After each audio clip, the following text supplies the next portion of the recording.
αδίστακτος, αποφασισμένος και ανελαίητος. Είναι ένας από τους μεγαλύτερους ειδήμονες στη στρατιωτική τακτική που γνώρισε ποτέ ο κόσμος. Διαθέτει στρατηγική ευφυΐα και ηγείται ανδρών που σκοτώνουν για χάρη του και πεθαίνουν για χάρη του. Όλα για τη δόξα της Ελλάδας. Είναι ο Αλέξανδρος ο Μέγας. Τον 4ο αιώνα π.Χ. ο Αλέξανδρος κυριαρχεί στο μισόγνωστο κόσμο. Όμως δεν του αρκεί. Θέλει κι άλλα. Διψασμένος για επέκταση της αυτοκρατορίας του, ο Αλέξανδρος ανυπομονεί για την επόμενη κατάκτησή του, την Ινδία. Το μόνο που εμποδίζει τον Έλληνα ηγέτη είναι 2 τεράστιοι ποταμοί και 750.000 Ινδοί στρατιώτες.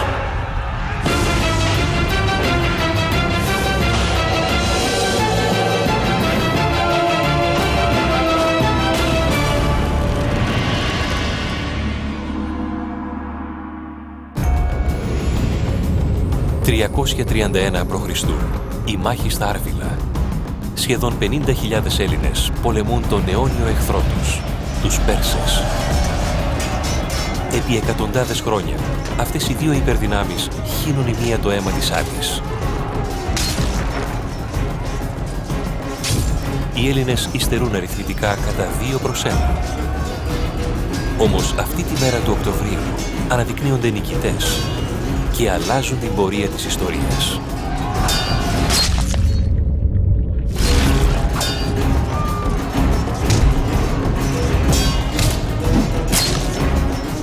Όλα αυτά οφείλονται στον 25χρονο αρχηγό τους,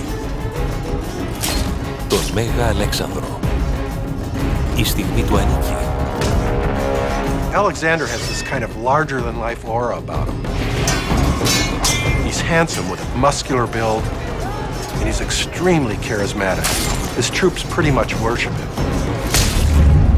In less than 5 years, he had managed to carry out a major strategic plan from Greece to invade Persia and destroy the Persian Empire.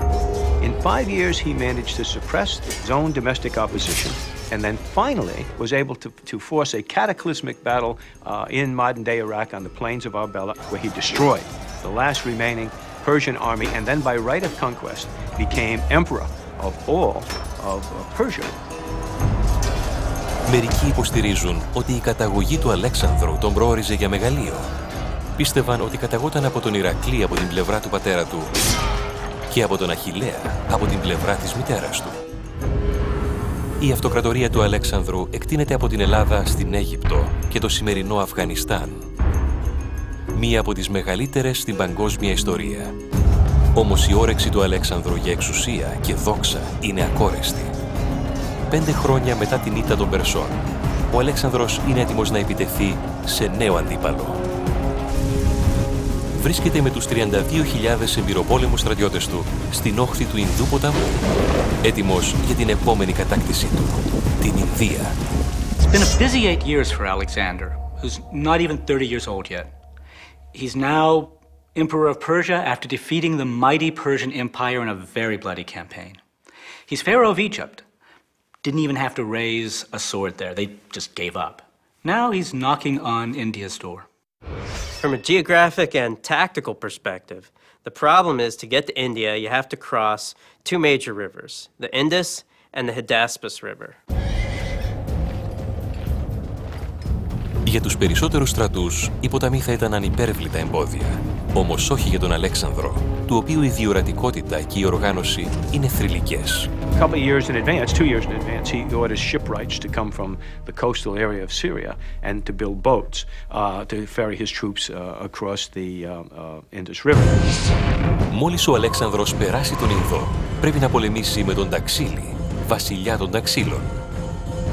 Τα Τάξιλα είναι η πρωτεύουσα της χώρας της Πενταποταμίας, που βρίσκεται ανάμεσα στον Ινδό και στον Ιδάσπη. Ambi can do one of 2 things. He can fight and see his city annihilated and probably get strung up. Alexander was known to have made examples out of opposition leaders with slow, painful, very public deaths. Or he can play ball, preserve his city, and maybe even save his throne. Ο Ταξίλης φέρεται έξυπνα και αποφεύγει τη σύγκρουση.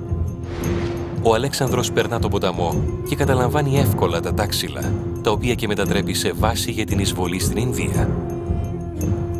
Το επόμενο εμπόδιο είναι η διάβαση του δεύτερου ποταμού, του Ιδάσπη. Απέχει 160 χιλιόμετρα, όμως ο Αλέξανδρος το είχε προβλέψει και αυτό. The army can't carry entire boats 100 miles across India to the Hydaspes. So they break them into parts and haul them piecemeal. What they were these kind of collapsible boats where the frames could be built and the skins transported and the buckets of tar individually, and then when you're going to cross the river, you assemble them a couple of days in advance. Ο Αλέξανδρος χρειάστηκε 2 μήνες για να φτάσει στον ποταμό Ιδάσπη. Ηγείται 23.000 πεζών στρατιωτών και 9.000 υπαίων, ενός πιστού και αφοσιωμένου στρατού. Πολλοί στρατιώτες ήταν με τον Αλέξανδρο από την αρχή, γοητευμένοι από την προσωπικότητα και τα όνειρά του για δόξα. They fought for honor and individual glory, and all their myths were of great warriors, from Agamemnon 1,000 years before to Achilles and Hercules. All of these are great warriors. They get everything because they're great warriors. So essentially, being a hero for Alexander, being a professional warrior, perpetually seeking more and more glory, I think psychologically became what amounted to a way of life. Αντίπαλος του Αλέξανδρου μόλις περάσει τον Ιδάσπη είναι ένας εξίσου υπερήφανος και γενναίος πολεμιστής, ο Ινδός βασιλιάς Πόρος. Ο Πόρος κατάγεται από μακρά γενιά βασιλιάδων πολεμιστών. Με ύψος πάνω από 1,80, ο Πόρος φαντάζει γίγαντας με βάση τα δεδομένα του 4ου αιώνα π.Χ. In his usual style, Alexander first tries conquest by diplomacy. He sends for Porus and invites him to a meeting.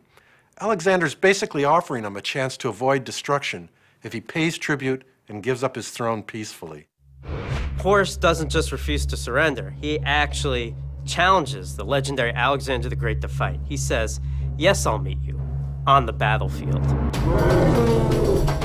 Ο Πόρος είναι έτοιμος να υπερασπιστεί το βασίλειό του με οποιοδήποτε κόστος.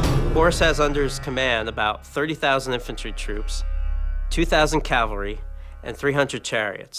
But he's got one thing that neither Alexander nor the Greeks have ever seen. Έχει 200 πολεμικούς ελέφαντες, έτοιμους για μάχη.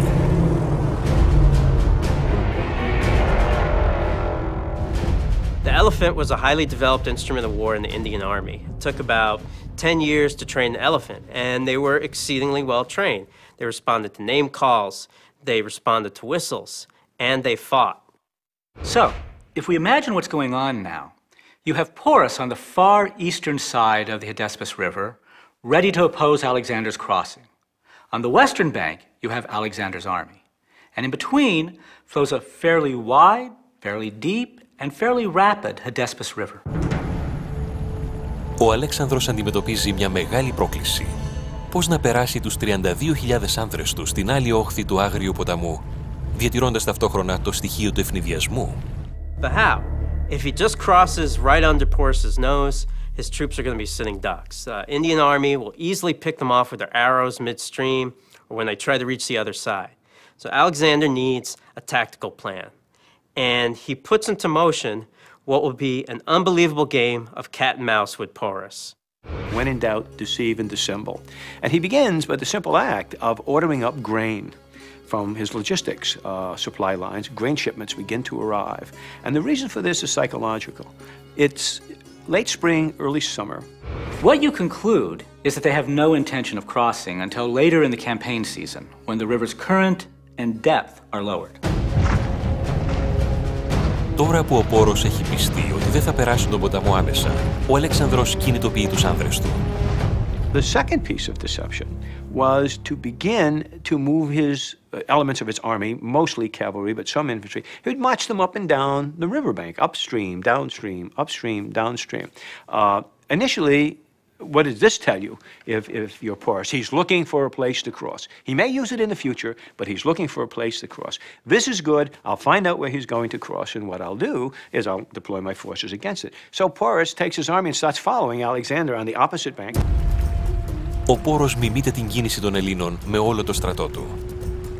And then this goes on for a week or two, and Alexander always returns to camp, at which point Porus concludes that this is pointless.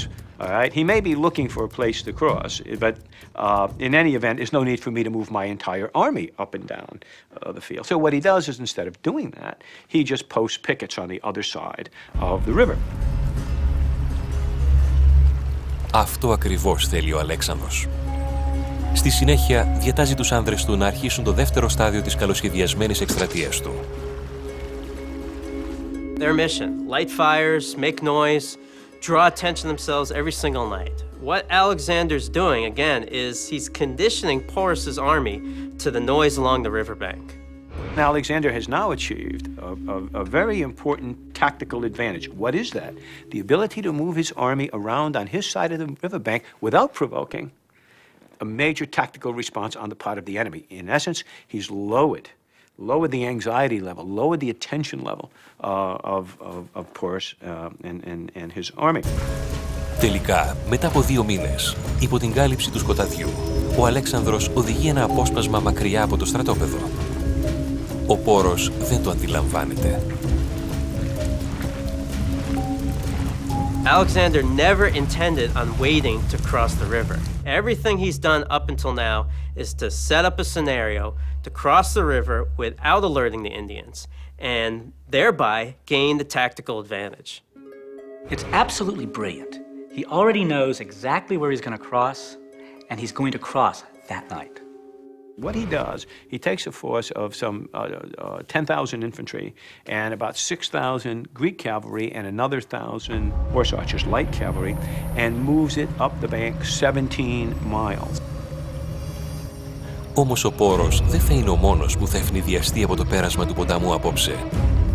Ο ποταμός Ιδάσπης επιφυλάσσει μερικές εκπλήξεις και για τον Αλέξανδρο.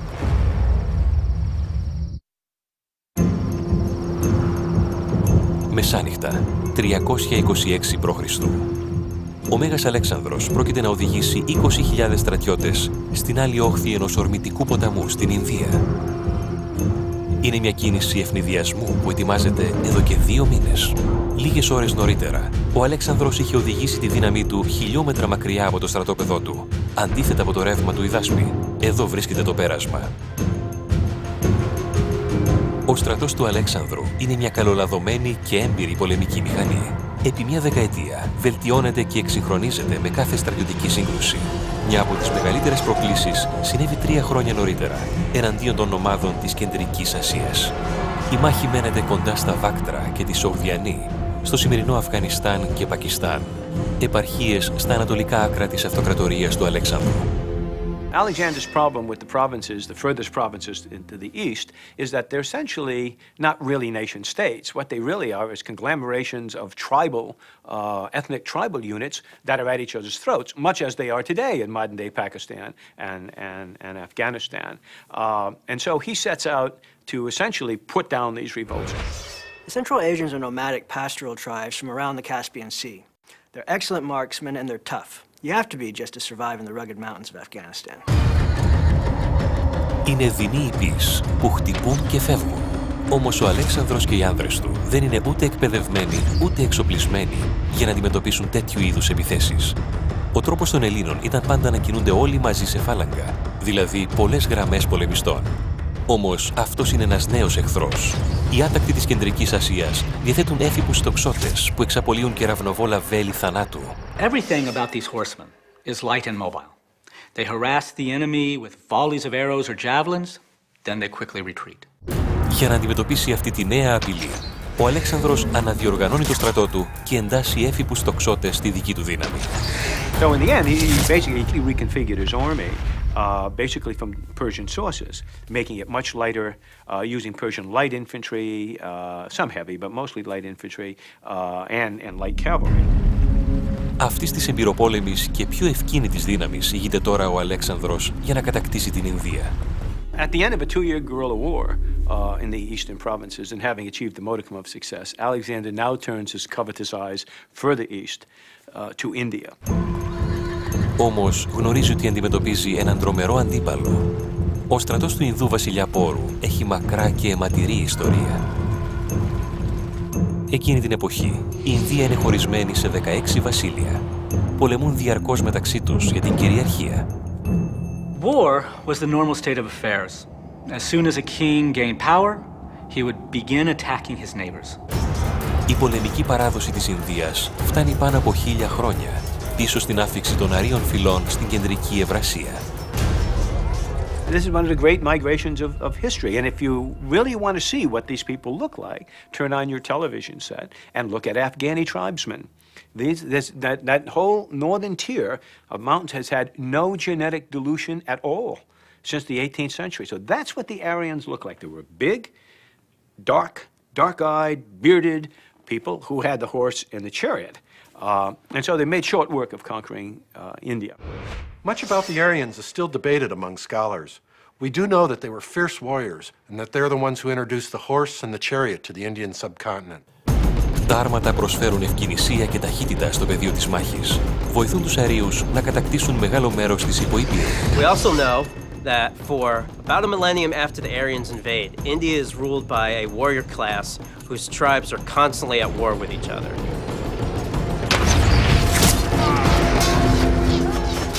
India possesses rich gold and metal deposits, so they have the resources and skills to produce weapons as sophisticated as any army of the time. In the Ramayana, an Indian epic from the first few centuries BCE, the villain, Ravana, is pictured carrying 18 different weapons in as many hands. He's got a javelin, sickle sword, 3 different kinds of battle axes. You name it, he's got it. And that arsenal is representative of what the various Indian armies actually used at the time. The ancient Indian kingdoms had really perfected the art of war. Είναι μια τέχνη την οποία κατέχει ο Πόρος. Τώρα περιμένει να υπερασπιστεί την Ινδία εναντίον ενός νέου εισβολέα, του Αλέξανδρου. Ο Πόρος πιστεύει ότι έχει ακόμη χρόνο να μάθει πότε ο Αλέξανδρος θα περάσει τον Ιδάσπη, όμως έχει εξαπατηθεί. Ο Αλέξανδρος περνά τώρα 28 χιλιόμετρα ψηλά στον ποταμό. 10.000 Έλληνες πεζιστρατιώτες, 6.000 βαρύς ιππείς και 1.000 ελαφριοί Ασιάτες εφιπιτοξώτες πέφτουν στον ορμητικό ποταμό. It's storming. It's the middle of the night and it's cloudy, so it's pitch black. And they're just plunging into these violent waters almost blindly. Absolutely terrifying. Το μενόμενο ρεύμα βουλιάζει τα εύθραυστα σκάφη των Ελλήνων. Μερικοί στρατιώτες χρησιμοποιούν δέρματα από κατσίκες γεμισμένα με άχυρα για να επιπλεύσουν. Horses would either swim after you or being led after you by their reins, and it's at night. And so it's a night crossing of a river. And it's a pretty difficult maneuver. Worse, it starts to rain, and the wind starts to blow. There's a tremendous thunderstorm going on, which is really to Alexander's advantage because it keeps the noise down and it keeps Porus's pickets under cover. Ο Αλέξανδρος είναι βέβαιος ότι διάλεξε το σωστό σημείο.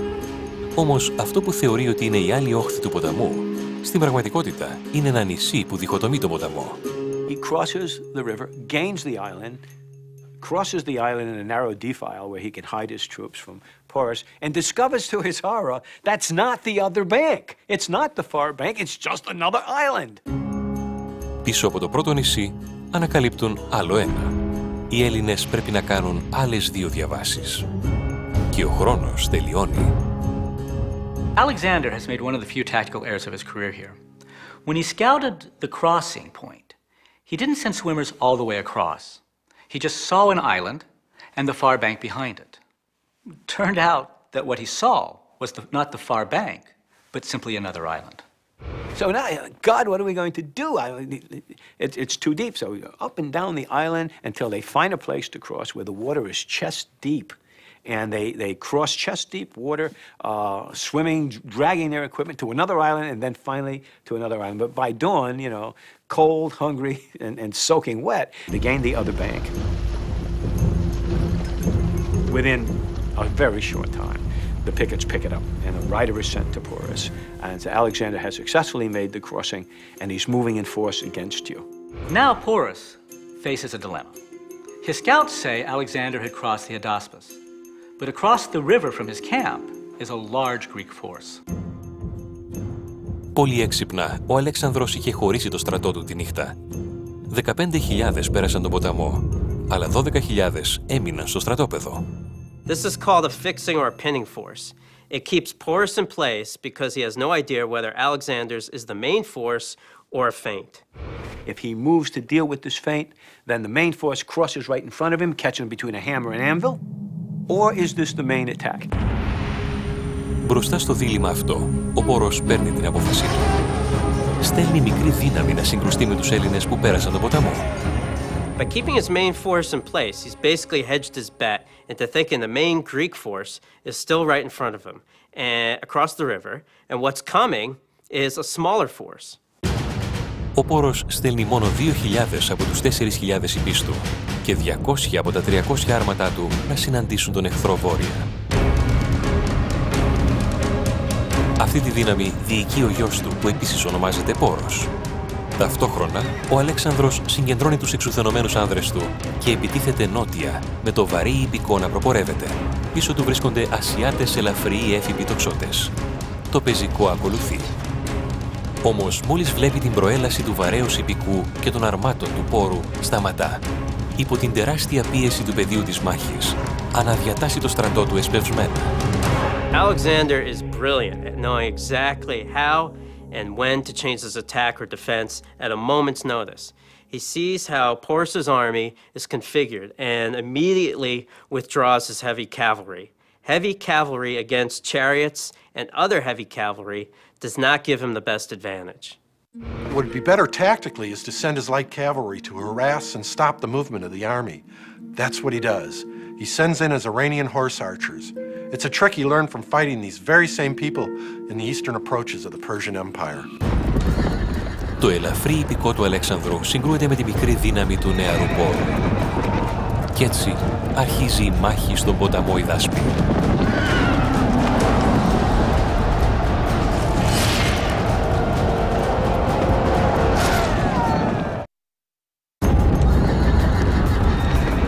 ...326 π.Χ. Η μάχη στον ποταμό Ιδάσπη, μια από τις βιαιότερες στην ιστορία, έχει αρχίσει. Το ελαφρύ ιππικό του Μεγάλου Αλεξάνδρου ρίχνει καταιγισμό βελών στους Ινδούς. Οι Έλληνες τοξότες βάλουν με ελαφρύ εξελιγμένο τόξο. Είναι κατασκευασμένο από κέρα ζώου και η χορδή του είναι φτιαγμένη από τους τένοντες ποδιών άγριου ελαφιού ή αντιλόπης. The MO for Alexander's horse archers is hit and run, hit and run. They don't wear armor, they don't really need to, they don't get close enough to the enemy to need it, and here they actually don't need it because the Indians don't have archers. Χοντρά βαμβακερά τουρμπάνια προστατεύουν το κεφάλι τους. Ο κορμός τους προστατεύεται με εκπληκτικά ανθεκτική πανοπλία από υφάσματα. It was probably like a modern-day flak jacket, which you would imagine, you know, two layers of cotton, perhaps, or even wool, and in between those layers would be raw, unprocessed cotton. Well, believe it or not, the fibers of raw, unprocessed cotton are sufficient to stop an arrow. Οι έφυποι τοξότες του Αλέξανδρου σταματούν την Ινδική δύναμη και της στερούν την ικανότητα ευκινησίας. Their object is to take the steam out of the Indian cavalry attack and force them together. That's exactly what happens. Once they're gathered together, almost immobile, that's when Alexander commits his heavy squadrons of heavy Greek cavalry, and they just smash right through the gathered Indian cavalry, scattered.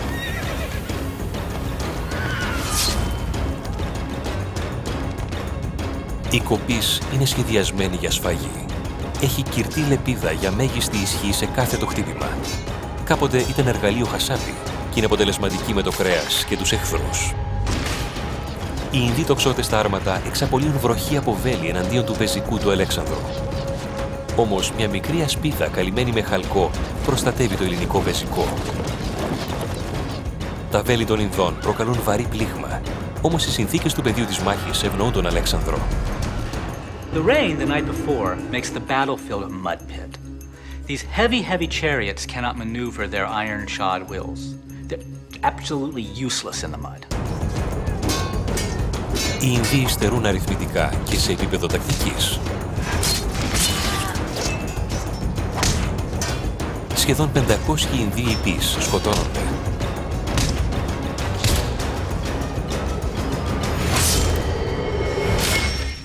The chariots apparently never got into the battle, or if they did, they were completely ineffective. And they would be ineffective, essentially, against cavalry that could ride around it. Στους νεκρούς συγκαταλέγεται και ο νεαρός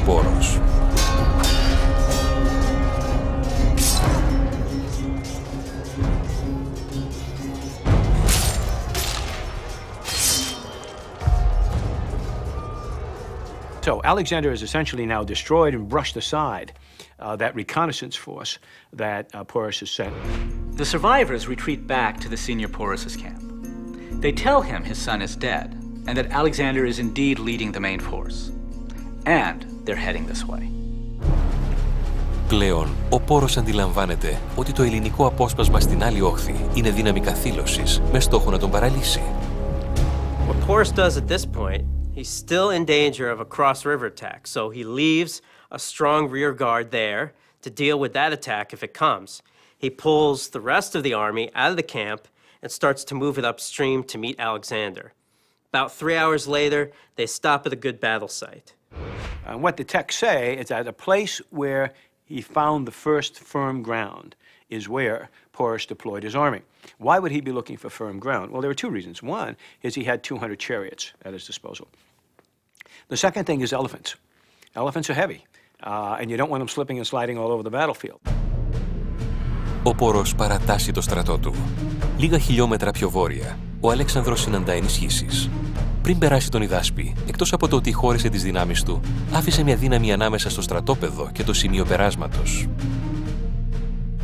So he hadn't divided his army into two the night before. He divided it into 3 forces, and these reserves of about 4,500 infantry and 3,000 cavalry are fresh troops. They've gotten some sleep, they've marched half as far as Alexander's force, and they haven't seen combat yet. Οι ενισχύσεις περνούν τον ποταμό και ενώνονται με την ομάδα του Αλέξανδρου. So now, when you look at the force strength that Alexander commands, somewhere in the vicinity of 8,000 cavalry and somewhere in the vicinity of perhaps 15 or 16,000 infantry. Όμως οι άνδρες του Αλέξανδρου είναι πολύ απλωμένοι. Το ιππικό βρίσκεται μπροστά, ενώ το εξουθενωμένο πεζικό ακολουθεί σε απόσταση ωρών. So as Alexander approaches the battlefield, sees Porus's army, he's in a situation where he has to delay the battle. How do you do that? He takes his Iranian horse archers and throws them forward. And they begin riding up and down the line, shooting arrows.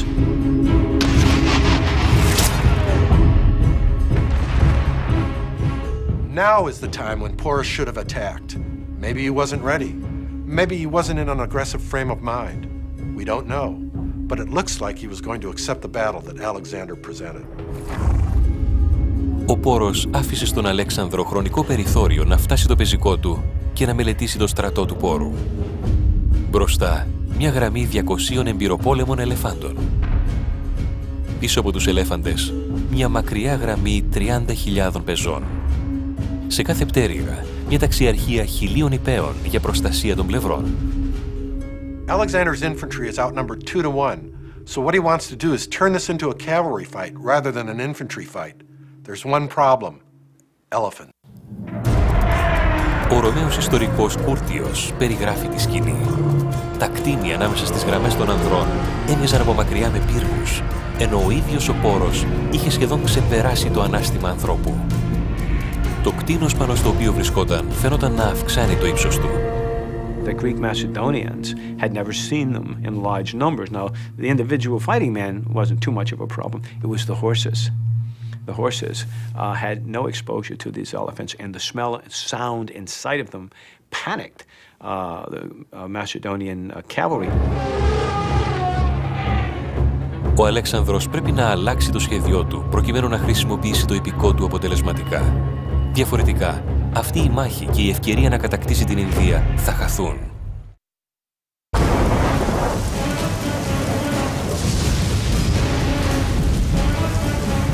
Ο Αλέξανδρος κατάφερε να περάσει τον ποταμό Ιδάσπη μέσα στη νύχτα.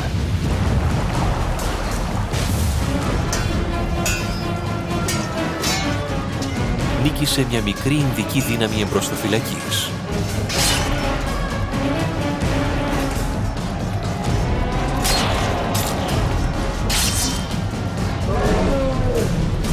Τώρα πρόκειται να εξαπολύσει ολομέτωπη επίθεση εναντίον όλης της ισχύως του Ινδικού στρατού. The Indian infantry is twice as large as the Greeks.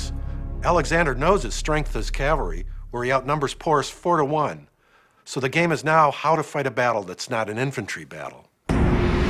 Alexander had this phenomenal ability to very quickly read a battlefield and formulate a strategy to gain the advantage.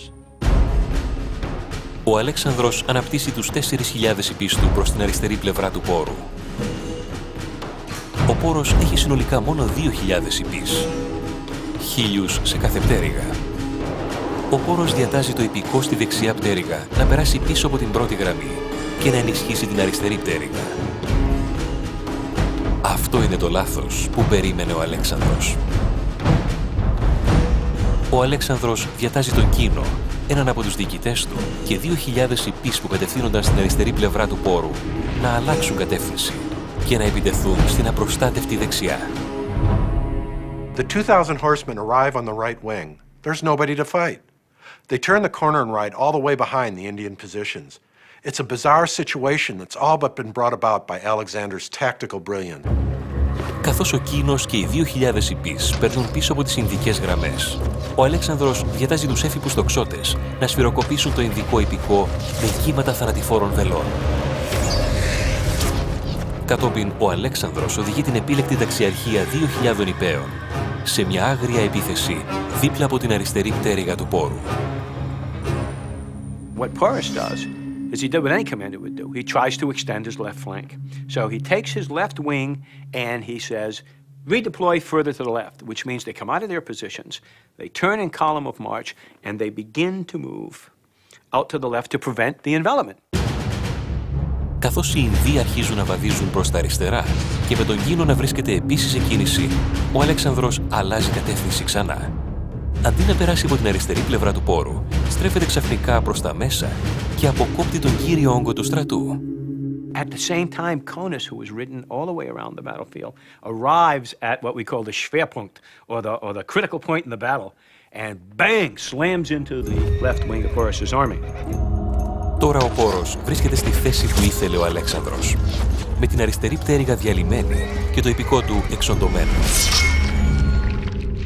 Alexander always seemed, whenever every battle that he fought, always seemed to be at the crucial point where the tactics shifted. The crucial point where instead of going out, he turned in, where he went through the gap or instead of around the gap. How you do that and at the same time be right out there with your guys is a rare talent.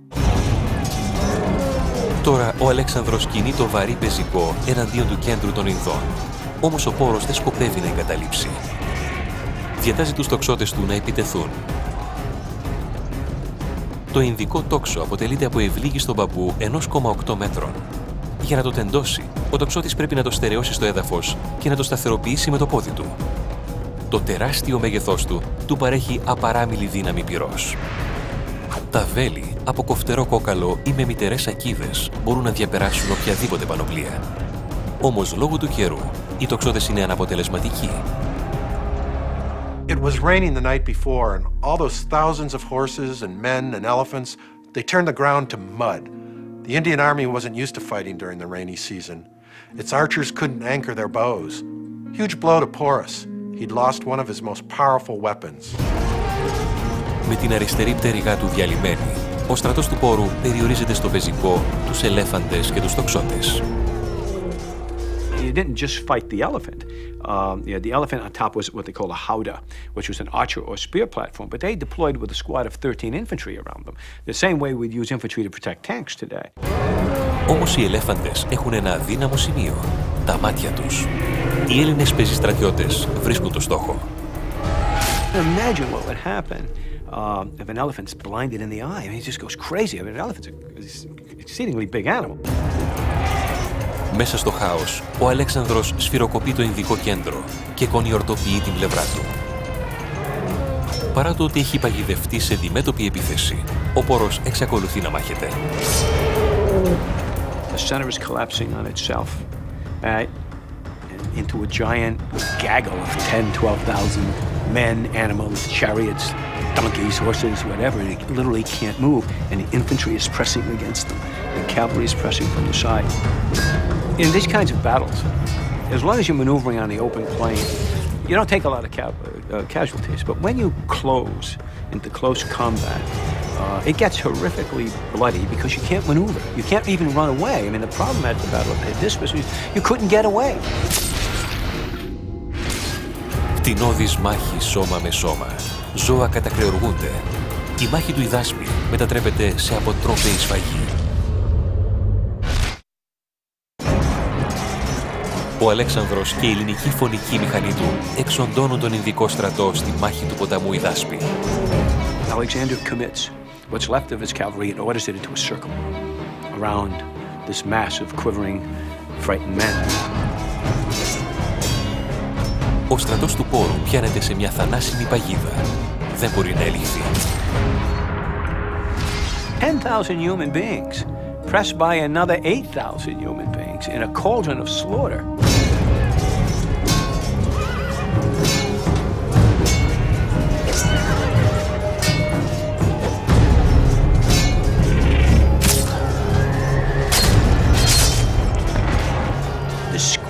Of animals, the trumpeting call of a wounded elephant, for example, the whinny of a horse in pain. And remember, if you fell down, if a horse slipped and went down or was wounded, or if a man fell off a, there were no saddle, but fell off the horse, be trampled to death.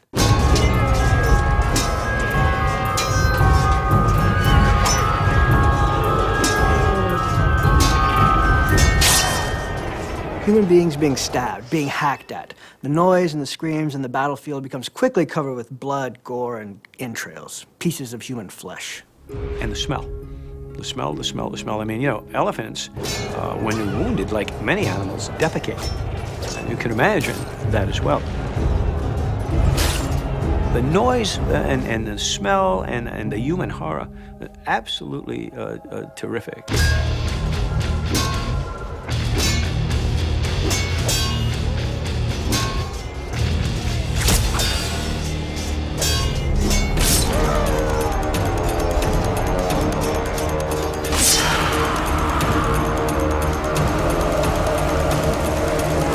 Περίπου 7 ώρες μετά την έναρξη της μάχης, ο στρατός του Πόρου έχει σχεδόν εξοντωθεί.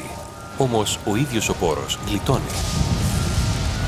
They're not completely destroyed, but probably 3/4 of the army is killed. Porus himself, badly wounded, continues to fight on. Ο Αλέξανδρος θαυμάζει την ανδρεία και την αποφασιστικότητα του Πόρου που εξακολουθεί να μάχεται παρά τη βέβαιη ήττα. Alexander recognizes in Porus a kindred warrior spirit. He doesn't want to kill the man he's grown to respect, so he sends a messenger to call him for a meeting. Ο Έλληνας ιστορικός Αριανός καταγράφει τη συζήτηση. Ο Αλέξανδρος μίλησε πρώτος. Είπε, τι θέλεις να σε κάνω? Να μου φερθείς όπως αρμόζει σε βασιλιά, απάντησε ο Πόρος. Alexander is so impressed with Porus's dignity and composure, he decides to let him remain as king and keep his territories and his subjects. So at the end of the day, Alexander, at the Battle of the Hydaspes River, shows his tactical brilliance. I mean, this is a guy who can read a battlefield. He has what Napoleon called the coup de wheel, the strike of the eye. By looking at the terrain, looking at the arrangement of forces, is able to devise, very quickly in this case, a tactical plan that plays to his own advantage. Με τη νίκη του στον Ιδάσπη, ο Μέγας Αλέξανδρος έκανε το πρώτο βήμα πέρα από τα σύνορα της Ινδίας. Όμως είναι και το τελευταίο του. Καθώς προελάβει βαθύτερα μέσα στην Ινδία, πολλά κρατήδια παραμερίζουν τις διαφορές τους και ενώνονται εναντίον του εισβολέα. Στην επόμενη μάχη, ο Αλέξανδρος βρίσκεται αντιμέτωπος με 300.000 Ινδούς στρατιώτες. In attempting to conquer India, you get the feeling that perhaps Alexander's strategic intelligence analysis was not as good as it had been in the past, because any reasonable view of what was going on in India at the time would have led you to the conclusion that this would be an almost impossible military task for what amounts to a small Greek army. Οι άνδρες του Αλέξανδρου βλέπουν ότι η εκστρατεία του ηγέτη τους έχει μετατραπεί σε αποστολή αυτοκτονίας. Πολεμούν εδώ και καιρό και είναι πιθανό να στασιάσουν. He tries to rally them to keep going. He's inspirational, his troops are loyal, but they've just had enough. Ο Αλέξανδρος, πάντα σε σύμπνοια με τους άνδρες του, τελικά ενδίδει στη θέλησή τους και κατευθύνεται νότια για να επιστρέψει στη Βαβυλώνα, στο σημερινό Ιράκ. Όμως η περιπέτειά του στην Ανατολή ίσως να του έχει στοιχήσει τη ζωή του. The best guess is that he died of malaria in Babylon, where history says, or at least the texts say, because he was considered to be Pharaoh of Egypt. His body was sent to Egypt, where it was embalmed, and put in a crystal casket. Ο Μέγας Αλέξανδρος, ένας από τους ικανότερους στρατιωτικούς στην ιστορία, πέθανε σε ηλικία 33 ετών. Κατακτητής μεγάλου μέρους του τότε γνωστού κόσμου, οι ικανότητές του αποτελούν έμπνευση για τα μεγάλα στρατιωτικά μυαλά σε ολόκληρη την πορεία της ιστορίας. During the first Gulf War in 1991, General Norman Schwarzkopf took a page out of Alexander the Great's playbook with his left hook strategy. Like Alexander, Schwarzkopf essentially feigned a main attack on the Iraqi forces occupying Kuwait from the south. But the bulk of his force, modern-day heavy cavalry, tanks, swung hundreds of miles due west and came at the Iraqis' right flank. There's the left hook, effectively knocking out the Iraqi army. Ground war in Operation Desert Storm was over in 100 hours. That is a successful feign and envelop that Alexander would be proud of. Κατά τη διάρκεια της εκστρατείας του, που διήρκεσε 11 χρόνια και κάλυψε πάνω από 32.000 χιλιόμετρα, ο Μέγας Αλέξανδρος δεν έχασε καμία μάχη. Δημιουργός αυτοκρατοριών, με άσβεστη δίψα για δόξα, ο Αλέξανδρος διέδωσε τον ελληνικό πολιτισμό σε όλο το γνωστό κόσμο. Όμως πέθανε λαχταρώντας να είχε κατακτήσει κι άλλα. Αφήγηση Κοσμάς Δεβελέγκας. Μετάφραση Γιώργος Καστριώτης. Μίξη ήχου Νίκος Σακαρέλος. Η μεταγλώτηση έγινε στα στούντιο της Subfab Productions.